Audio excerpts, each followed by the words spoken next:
செந்தில் பாலாஜி மாதிரி ஊழல் பண்ண ஜெயிலுக்கும் போயிட்டு வந்த திமுக அமைச்சர்கள் இல்ல முன்னாள் அமைச்சர்கள் இவங்க திருப்பி ஜெயிச்சு வர்றதுக்கு வாய்ப்பு இருக்கான்னு கட்டாயம் இருக்கு. ஏன்னா அவங்களுக்கு அந்த தேர்தலில் ஜெயிக்கிற ஒரு சூழ்ச்சி தெரியுது. எவ்வளவுதான் மக்கள் இதுவா இருந்தாலும் நமக்கு இப்ப நாளா உடையுது. எந்த ஒரு சட்டமன்றம் எடுத்துக்கிட்டாலும் நமக்கு ஒரு 25% மேல யார் எடுக்கிறாங்களோ அவங்க தான் ஜெயிக்க போறாங்க.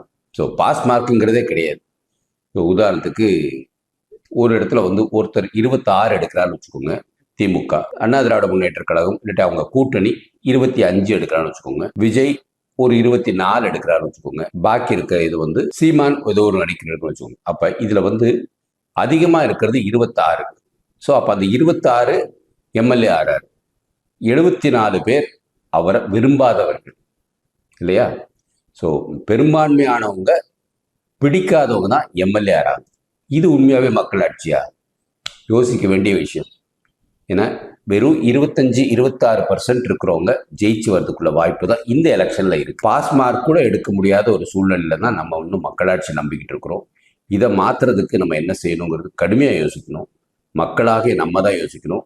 வாழ்க பாரதம், வளர தமிழ், ஒளிரடி தமிழகம்.